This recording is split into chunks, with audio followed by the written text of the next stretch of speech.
What does it say about us when one of the most anticipated fights of the year pits a 27-year-old YouTuber against a 58-year-old boxing legend?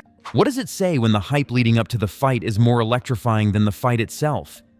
Jake Paul versus Mike Tyson wasn't just a boxing match.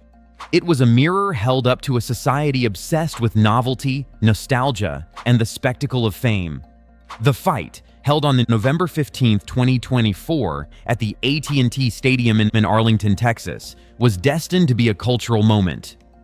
Broadcast live on the Netflix, the streaming giant's first foray into live sports, it promised drama, chaos, and entertainment. And while it delivered all of that in spades, it also left behind a trail of questions about what we value in sports and entertainment today. The pre-match circus. The build-up to the fight was more entertaining than the bout itself. Tyson fans dared to hope for a flash of the Iron Mike of old, the man who once knocked out opponents with ferocious speed and power. On the other side, Jake Paul, a polarizing figure who thrives on being disliked, drew in viewers who were eager to see him humbled by a legend. And Tyson knew how to stoke the flames. In true Tyson fashion, his pre-fight antics were as bizarre as they were captivating. He claimed divine inspiration for the match, saying he met the god after smoking toad venom. The vision? A command to fight Jake Paul. He even shared a nihilistic observation during a child's interview, brushing off concerns about his legacy by saying, "We're all doomed to die and turn to dust." For a brief moment, it seemed like Tyson might be fighting for something personal, even spiritual. He hinted at wanting to reshape his children's view of him, giving the fight an unexpected emotional undercurrent. But that depth was quickly overshadowed by his antics, including an unexpected and unfiltered moment when he exposed his backside to the camera. If the pre-match hype was an adrenaline rush, the technical issues during Netflix's live stream were a rude awakening. Viewers worldwide were left frustrated as buffering and freezing disrupted the experience. For Netflix, a company venturing into live sports for the first time, this was an inauspicious start. But perhaps the glitches were a sign of what was to come. A fight plagued by unrealistic expectations and disappointing reality. The fight itself. When the bell rang, it became painfully clear that this was not going to be the triumphant return of Mike Tyson. In the opening moments, there was a glimmer of hope. Tyson charged forward, throwing the wild punches, as if trying to tap into the primal fury that once defined him. For a moment, Jake Paul looked nervous, but then reality set in. Tyson, 58 years old and 2 decades removed from his last sanctioned fight, couldn't sustain the intensity. By the second round, his punches had lost their sting, and his movement slowed. The fight, scheduled for the 8 2-minute rounds, became a slog. Paul, 27 years old and riding the wave of well-calculated victories over aging MMA fighters and influencers, didn't need to do much. He boxed from the outside, picking his shots and avoiding any real danger. By their middle rounds, he seemed to hold back, refusing to deliver a decisive blow. The crowd, once electric, grew restless.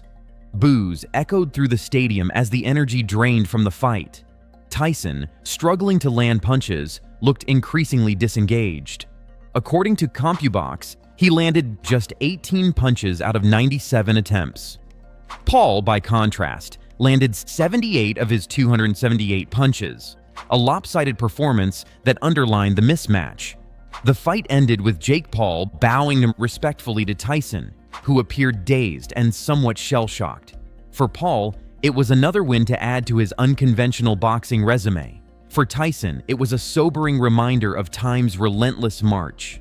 The price of nostalgia. The financials of the fight tell their own story. Jake Paul walked away with $40 million, while Mike Tyson earned $20 million. For Tyson, the payday might soften the blow, but at what cost? Is it worth tarnishing a legacy for a few more headlines and a hefty check?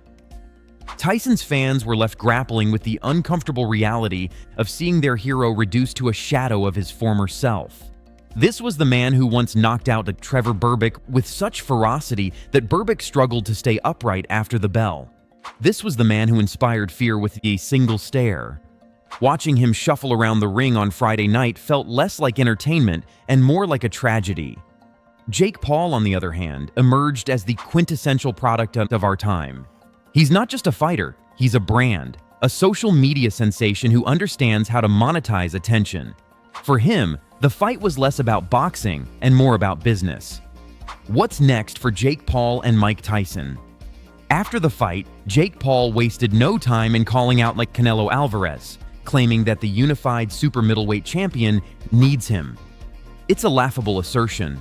Canelo Alvarez is one of boxing's biggest stars, regularly pulling in millions without needing a sideshow opponent.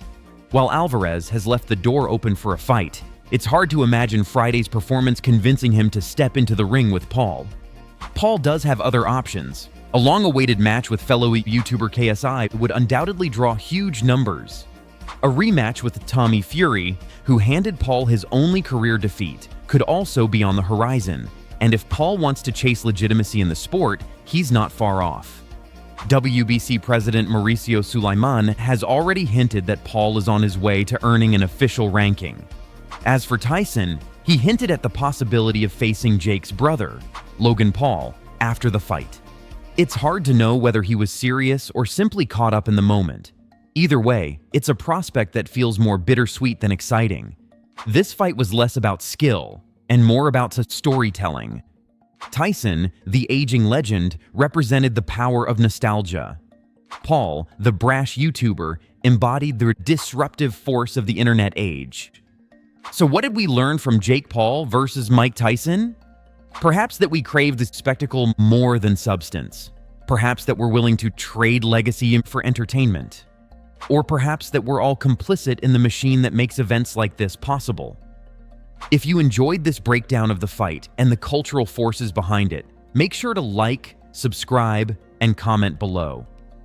Let's keep the conversation going, because fights like this aren't just about the ring, they're about us,